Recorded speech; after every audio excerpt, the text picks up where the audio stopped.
Hi everyone, I wanted to update you guys on my running program. About 3 months ago or 12 weeks ago, I decided to give myself a personal goal to get back into running. If you don't recall, I used to be a runner. Basically, it started in college when I was going through a bad breakup, and I used that to kind of get out my frustrations and relieve some stress at the time. But eventually I just fell in love with running, and I got that running high, and I just wanted to run more and more and more, not only to relieve stress, but also to get thinner, right, at the time. So when I was in undergrad, I was running constantly. At least 3 or 4 times a week I was running, but I was running long distances because I thought that that's what I had to do to get thin and stay thin. And I would run 5 miles, 10 miles, 15 miles, whatever I felt like doing that day. I ran a lot. Okay, and now fast forward to now, I'm 33 years old. I'm mostly lifting, although due to COVID, I'm lifting here at home with limited equipment. So I was starting to feel a little bit stir crazy. Like I'm working at home, I'm working out at home. I need to get outside more. And I'm limited in how long I can be outside because I live in Arizona. It's over 100 degrees in the summertime right now. And so I want to get out, but I really don't want to be out for too long because it's so freaking hot. So I was like, okay, maybe it's time to get back into running, but not running for the purpose of getting thinner, not running for the purpose of trying to burn more calories and just trying to work out more hours of the day.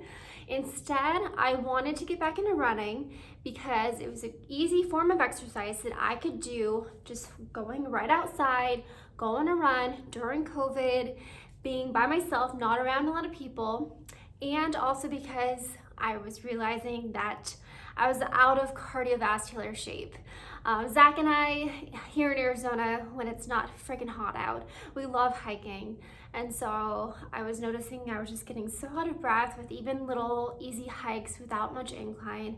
So I said, okay, I'm gonna do this. I'm gonna write a running program. I'm gonna share it on Instagram that, hey, you guys, I'm committing to 12 weeks of running. I want you guys to know, help me hold me accountable. And I'm so glad I did that, or else I might have given up.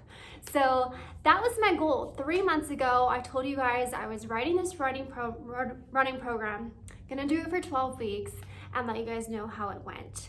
All for the purpose of, it's a form of exercise I can do during COVID, and it's gonna help improve my heart health, get me a little bit in more cardiovascular shape so that when the fall rolls around, I can be in tip-top hiking shape. Okay, so the 3 months is up. What did I learn from this process? Number 1, mind over anything. Many times, especially the first few weeks, I would tell myself, oh gosh, this sucks. I just want to stop. But if I just change that way of thinking, change that mindset to, I can do this. I can keep running. I know that physically my legs can keep going and my lungs can keep up. It's just me getting in my head saying, I can't do it. It's too hard. I'm hot. My legs are tired. So mind over everything. Keep your mindset positive, and I'm sure that you can keep going and you can get through it. The first few weeks were definitely the toughest. Even though they were very short runs, like starting with just 1 mile, and you can walk part of it if you want. The first few weeks were the toughest mentally for me. And then from there, it got a little bit easier over time as I eventually progressed to about 3-mile runs. And for those of you who weren't aware in the very beginning, the reason I wanted to do a 12-week program to build up to running 3 miles or like 5K distance kind of, is because a lot of people shove it into such a short amount of time to prepare that they get injured. So a lot of like couch to 5K programs you'll see out there are only 4, 6, or 8 weeks long.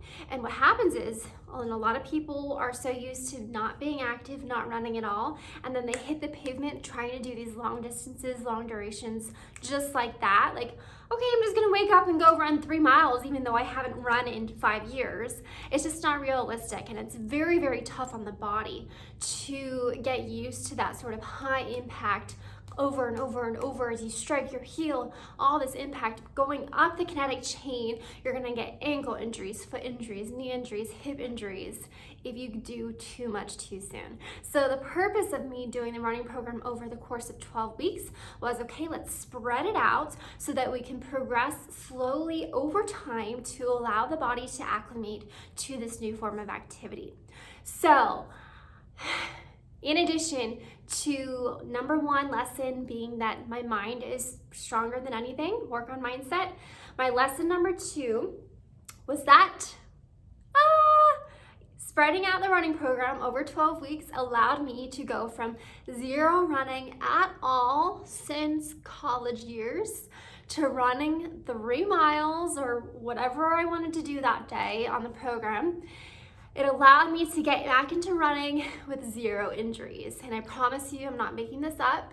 I legit had no injuries, had no pain, had no complaints, had no days where I was like, I don't know if I can do this because this hurts or this is sore. No, my body got right back into it so easily, and it tolerated it really well. And I know that's due to the program being more spread out and having a little bit more repetition. So the way it worked was I would do the same program for weeks 1 and 2. And then I would progress and do the same program on week 3 and 4. Instead of having all new workouts every single time, some repetition allows you to acclimate a little bit better, right? So lesson number 2, when you spread out a program and slowly ramp things up, your body will most likely be able to tolerate that change in activity level much better. So I had no pain. There was one day where I got on Instagram and I said, you guys, I'm not having pain, but I'm feeling tightness in my outer left thigh. And I remember that in the past when I used to run a lot more, that's what happened. And I eventually started feeling actual pain. So there was one day where I was feeling tightness. So I immediately got home. I stretched out my quads and hip flexors and I T-band, I rolled out a little bit like crazy. And the next day I went to the running store and I invested in some good running shoes. So that takes me to lesson number 3 that I wanted to share with you guys. Invest in good running shoes. If you plan on getting into running and doing that as a hobby or even as a sport, and doing, marathons or 5Ks, whatever, once those start up again in 2021 probably. If you plan on running consistently, you must invest in good running shoes. The day I went and got the Brooks running shoes, the following day I went on a walk in them just to break them in, see how they felt. And then the day after, I went back to my running program, had 0 issues of tightness in the thigh, and I could just feel so much more like energy with every step that I took. Whereas before I felt like I was dragging kind of, because I had just old, honestly, 2-3-year-old New Balance sneakers on that were not meant for running. And because of that, I pronate a lot on my left foot. So I was constantly having 0 support in the arch of my foot, pronating, causing that to move up the kinetic chain and cause some issues at my lateral left knee. And as soon as I got the Brooks running shoes, 0 issues of tightness, no discomfort at all ever since then. So yes, they cost me like $130, but they were worth every penny, and I will never ever run again in any other shoes that are not meant to be running shoes and meant for my feet. So to wrap up lesson 3, invest in good shoes, go to a running store, get your gait assessed, get your foot size measured. Some people have different feet sizes, like for example, my left foot is an 8.5, size 8.5, but my right is a size 8. Never really knew that before. So make sure that you're getting the right size shoe, a shoe that's fit for you, and then a shoe that supports the gait style that you have, because we all walk and run a little bit differently. So you really need to have a customized shoe that's going to support you and allow you to get the most out of your running, that's going to help propel you forward, allow you to feel lighter on your feet, allow you to run faster, feel more comfortable, not have as many aches and pains. Worth every single penny. Absolutely. Thank you to everyone who suggested running shoes to me, different brands. I went with Brooks. Ultimately love it. Probably will never try another one because they work so well for me. But what I'm saying is invest in good shoes. All right, so ultimately after 12 weeks, I'm now feeling like a runner again. Like I can actually go out and run and not come back feeling like absolute death. I feel lighter, like I could keep going. My future plans, I do not intend to run longer distances. My purpose was to do this purely for like heart health and just to get outside and be a little bit more active since I can't go to the gym right now. And so my plan is I'm gonna continue running 2 to 3 times a week, and I'm gonna only run for 1 to 3 miles. That's what I've trained, that's what I'm comfortable with. I personally have no reason to run any longer. At the moment, I don't intend to do any races or be any sort of like athlete as a runner. I'm doing this just for myself. And so I also am a busy woman. I have a lot of online clients these days, and I don't desire to be out running for more than half an hour each time. I have a lot to do at home. So that's my plan. I'm going to keep running because I'm actually really loving it. I love that I feel good, I feel healthy, and I'm going to keep up with that. Now, with that said, now that I've completed the 12-week running program, I'm going to make a few just like tiny little edits to it, make it look a little bit more visually appealing, add in a few notes here and there, just based on how I felt the program went, and maybe just make a few little minor changes because I felt like week 1, just going right into 1 mile,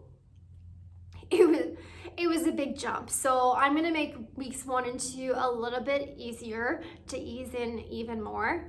But ultimately, I really, really love the 12-week running program, couched to about 3-mile running program. I think a lot of you will love it. So I'm gonna revamp it, share it again on Instagram. So if you are someone who is interested in easing into running, because you don't run at all right now, I think this program would be perfect for you. If you want to get out and be more active outside, be more active with the kids, not feel as out of breath anymore. Maybe your gym still isn't open like mine, and so maybe running is going to be a good form of exercise for you at the moment. So with that said, give me a few days, you guys, and I will be sharing on Instagram the finalized 12-week running program for beginners. I hope you love it. I am officially signing off, peacing out as a runner now. I will now call myself a runner again, but I'm still a lifter at heart. Can't wait to get back to lifting in the gym. But for now, running is my jam, and I hope that you will fall in love with running just as I did while remaining injury-free.